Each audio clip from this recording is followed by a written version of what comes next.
Hello everyone, welcome to our channel. आज की video में हम बात करेंगे विडेल डी लाब्लास के बारे में। जैसा कि आप सभी को पता होगा, हमारी ज्योग्राफिकल थॉट सीरीज़ है चल रही है, उसमें अब तक 45 क्लासेस हो गई हैं। आज क्लास नंबर 46 होगा। प्रीवियस क्लास में हमने French school of geography start किया था, तो फ्रेंच ज्योग्राफर्स के बारे में हम यहाँ पर अब पढ़ना स्टार्ट करेंगे। तो पहले आज किसके बारे में पढ़ेंगे? विडेल डी लाब्लास के बारे में। नेक्स्ट क्लास 47th क्लास में हम जीन ब्रून्स के बारे में पढ़ेंगे, जीन ब्रून्स। फिर ऐसे ही हम आगे बढ़ते जाएंगे, इमैनुअल डी मार्टोने वगैरह के बारे में, रेकलस, इन सब के बारे में हम पढ़ते हुए आगे बढ़ेंगे। तो आज की क्लास स्टार्ट करते हैं। विडेल डी लाब्लास, अगर इनका जन्म की बात की जाए 1845 में हो और इनकी डेथ 1918 में हुई। ये एक प्रख्यात फ्रेंच ज्योग्राफर रहे। फ्रांस की ज्योग्राफी में इनका कंट्रीब्यूशन अमूल्य रहा है। इसके साथ साथ विश्व लेवल पर इन्होंने अपना योगदान दिया है। तो देख लेते हैं इनका क्या क्या योगदान रहा है। तो क्लास को स्किप ना करें, क्लास को पूरा देखें। अगर बात की जाए विडेल डी लाब्लास की, he is known as the founder of human geography. इनको ह्यूमन ज्योग्राफी का क्या है? फाउंडर माना जाता है। ठीक है, इन्होंने एक तरह से जो ज्योग्राफी है, न्यू ज्योग्राफी वो डेवलप की। कहाँ? फ्रांस में। ठीक है, इसलिए अब इनके कंट्रीब्यूशन की वजह से ही इनको फाउंडर बोला जाता है। 1891 में, अब देखिए, पहले अगर बात की जाए, इस पॉइंट से पहले देख लेते हैं। जो ये विडेल डी लाब्लास थे, इसेंशियली ये स्कॉलर थे। कौन सी लैंग्वेज के? क्लासिकल लैंग्वेज के। ठीक है, क्लासिकल लैंग्वेज एंड लिटरेचर में इनकी रुचि थी। ठीक, बाद में फिर इनका इंटरेस्ट ज्योग्राफी में कब जागा? 1865 में, जब इन्होंने क्या है, आर्कियोलॉजी की स्टडी की। आर्कियोलॉजी, अब इसके साथ साथ ही इनका ज्योग्राफी में इंटरेस्ट जागा। अब ज्योग्राफी के बारे में वो पढ़ने लगे। फिर बाद में उन्होंने हालांकि पढ़ाया भी।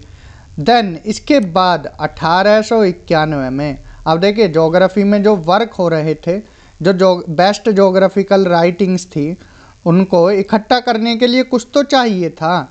तो इन्होंने एक पीरियडिकल स्टार्ट किया, उसका नाम था एनालिस डी ज्योग्राफी।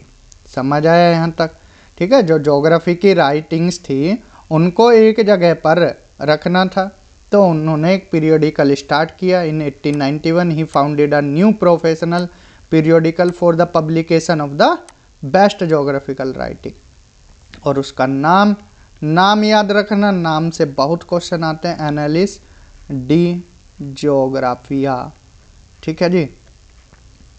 1894 में विडेल डी लाब्लास ने एटलस जनरले विडाल लाब्लास, इसका फर्स्ट एडिशन पब्लिश्ड हुआ। कब?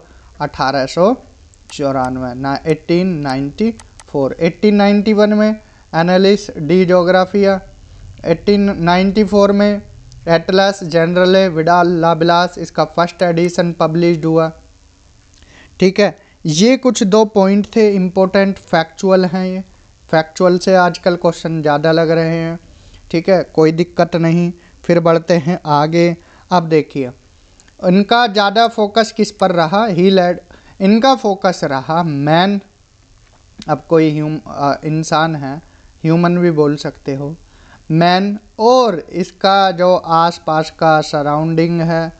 ठीक है, मैन की स्टडी और इसके आसपास के सराउंडिंग की स्टडी, मीन्स इन दोनों के बीच में क्या रिलेशनशिप है मैन और उसके सराउंडिंग के, इसके बारे में स्टडी इन्होंने की। इस पर फोकस किया, मैन और उसके सराउंडिंग्स के बारे में। ठीक है जी।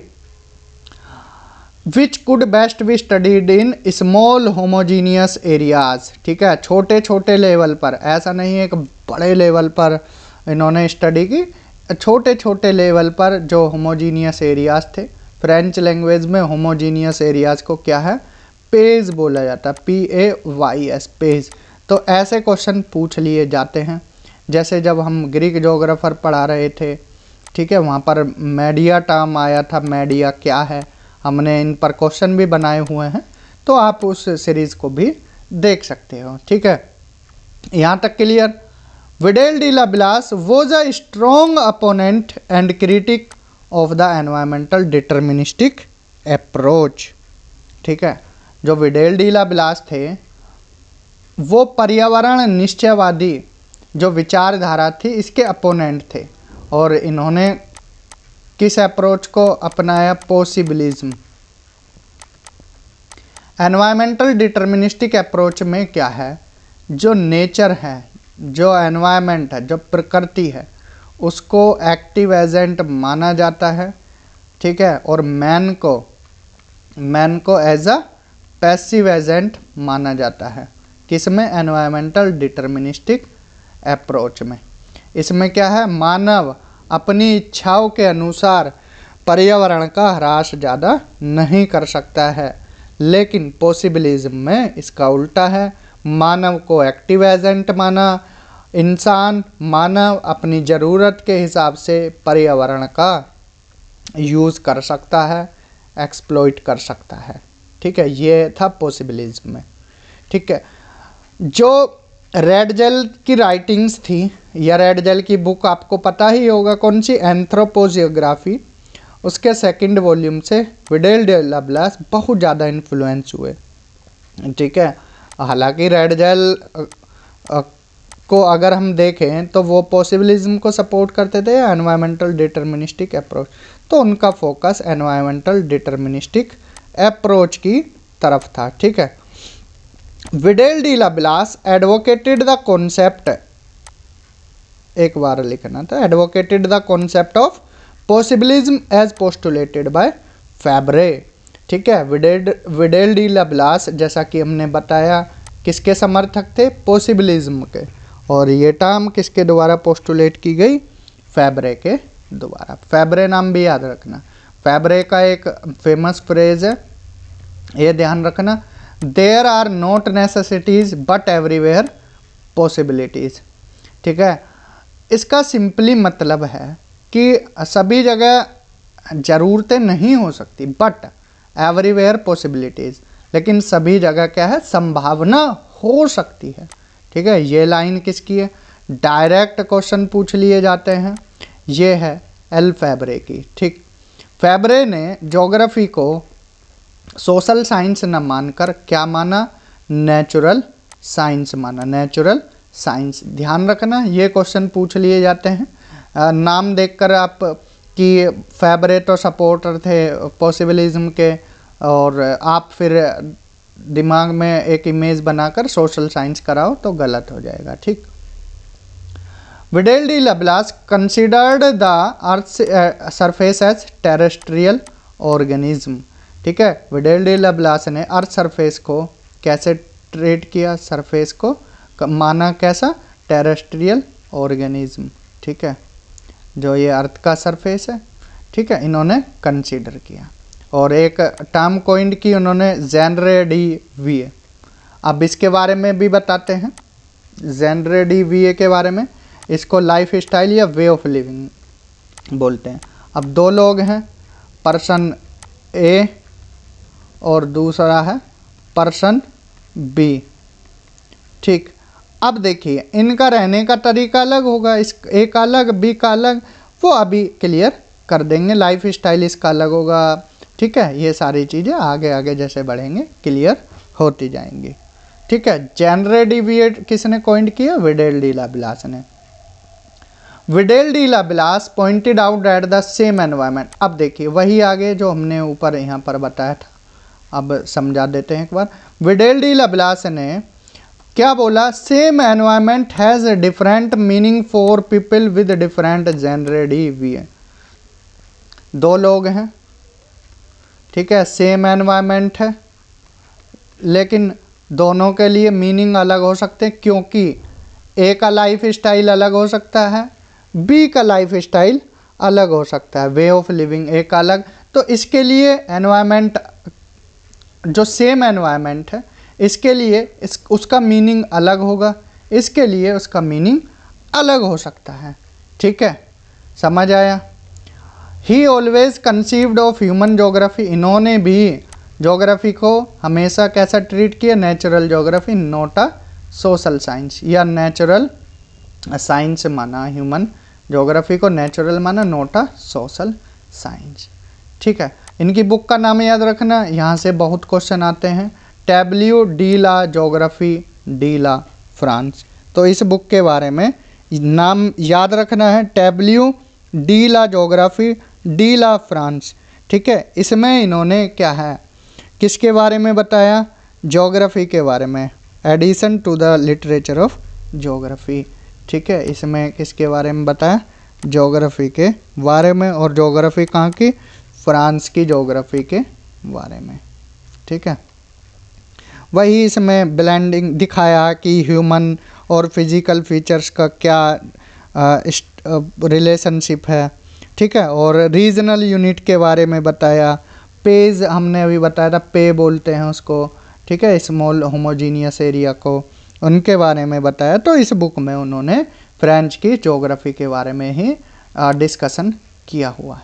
ठीक है, he was oppose to the idea of drainage basin as a unit of study.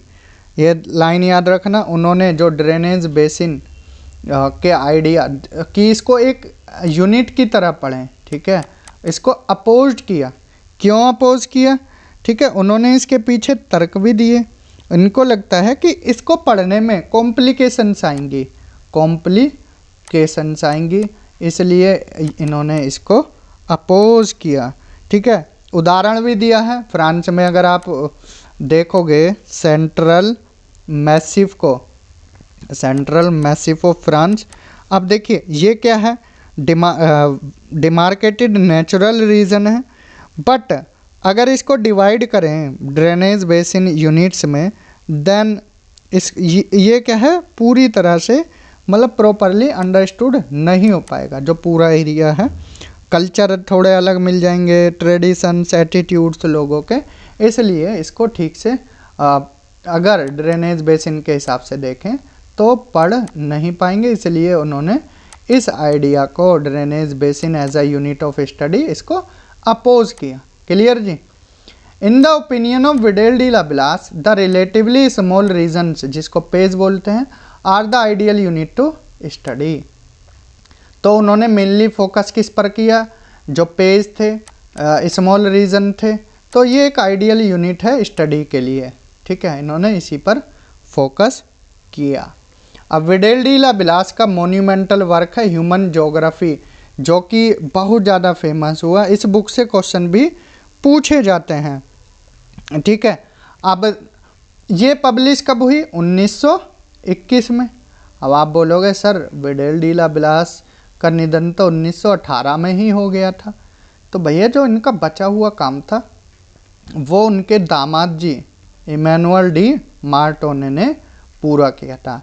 जो उनकी बुक थी ह्यूमन जोग्राफी, उसको फाइनल शेप इमैनुअल डी मार्टोने के द्वारा दी गई। इनके बारे में भी हम आगे पढ़ेंगे। ठीक है, तब और डिस्कशन इनके बारे में करेंगे। तो याद रखना, ह्यूमन जोग्राफी किसके द्वारा, विडेल डी लाब्लास, पब्लिश 1921 में हुई। ठीक है, इनके देहांत के बाद। इस बुक में उन्होंने एम्स, ऑब्जेक्टिव ह्यूमन जोग्राफी के, टेरेस्ट्रियल यूनिटी, मैन और एनवायरनमेंट का रिलेशनशिप, ठीक है, पैटर्न्स ऑफ सिविलाइजेशन, ट्रांसपोर्ट के बारे में भी बताया, means of transport, cultural region और सिटीज़, कल्चरल रीजन के बारे में भी। ठीक है, ये सारी चीज़ें उन्होंने अपने इस बुक ह्यूमन जोग्राफी में बताई हैं। In this book he tried to examine the man environment interrelationship, जैसा कि हमने बताया इस बुक में उन्होंने ट्राई किया मानव और पर्यावरण के संबंधों के बारे में। विडेल डी लाब्लास से पहले स्पेशली जर्मन्स, स्पेशली जो रेड जेल के फॉलोअर्स थे, वो डिटर्मिनिस्टिक अप्रोच को फेवर करते थे, स्ट्रांगली फेवर्ड डिटर्मिनिस्टिक अप्रोच। जो निश्चयवादी विचारधारा थी, ठीक है, किसके लिए? For the study of man nature interaction के लिए वो डिटर्मिनिस्टिक अप्रोच के उदाहरण देते थे, उसको ही फॉलो करते थे। लेकिन विडेल डी लाप्लास ने फिर संभववाद को एक तरह से आगे बढ़ाया, इस विचारधारा को आगे बढ़ाया। विडेल डी लाप्लास के अनुसार it is unreasonable to draw boundaries between natural and cultural phenomena. यह अनरीजनेबल है अगर आप नेचुरल और कल्चरल फिनोमिना के बीच बाउंड्री कर दें। आप कैसे डिवाइड कर सकते हो नेचुरल और कल्चरल फिनोमिना को? ये तो यूनाइटेड हैं, इनसेपरेबल हैं, इनको अलग नहीं किया जा सकता, ठीक है, नेचुरल और कल्चरल फिनोमिना को। कैसे? अब देखिए, कोई भी अगर कल्चर होगा, माउंटेन है तो यहाँ का कल्चर अलग होगा, प्लेन एरिया का अलग होगा, ठीक है। अब यहाँ पर आप जो प्राकृतिक चीज़ें हैं और कल्चर है, इनको कैसे इनसेपरेबल कर पाओगे, ठीक है। मैन और नेचर ऐसे हैं जैसे घैंगा स्नेल एक छोटा जीव होता है और उसके ऊपर सेल रहती है, तो मानव और नेचर ऐसे ही हैं, ठीक है, उन्होंने उदाहरण दिया है। The area over which an intimate relationship between man and nature has developed through centuries constitute our region. बहुत अच्छी डिफाइन है। क्वेश्चन पूछा जाता है, कोई एक एरिया है, कोई एक एरिया है, ठीक है, ये यहाँ मानव रहते हैं, मानव का नेचर के साथ संबंध, ठीक है, सदियों तक। अब वही किसका रूप? एक रीजन का रूप ले लेता है, ठीक है, वही क्या बन जाता है? रीजन, ठीक है जी। Vidal de la Blache therefore argued, ये इम्पोर्टेंट है, ये इंटरव्यू वगैरह में ऐसे क्वेश्चन पूछ लिए जाते हैं। Videl de la Blache therefore argued for regional geography को इन्होंने ज्योग्राफी का कोर माना। Videl D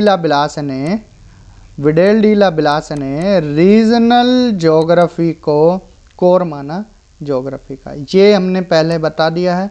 Videl de Laplace ने डेवलप किया आइडिया टेरेस्ट्रियल यूनिटी का, ठीक है जी। तो आज की वीडियो में हमने किन के बारे में पढ़ा? विडेल डी लाप्लास, जो कि एक फ्रेंच ज्योग्राफर हैं, ठीक है। 46th वीडियो हमारे यहाँ कंप्लीट होती है। क्लास अच्छा लगे तो शेयर कर देना, चैनल को सब्सक्राइब कर लेना। Thank you, have a good day.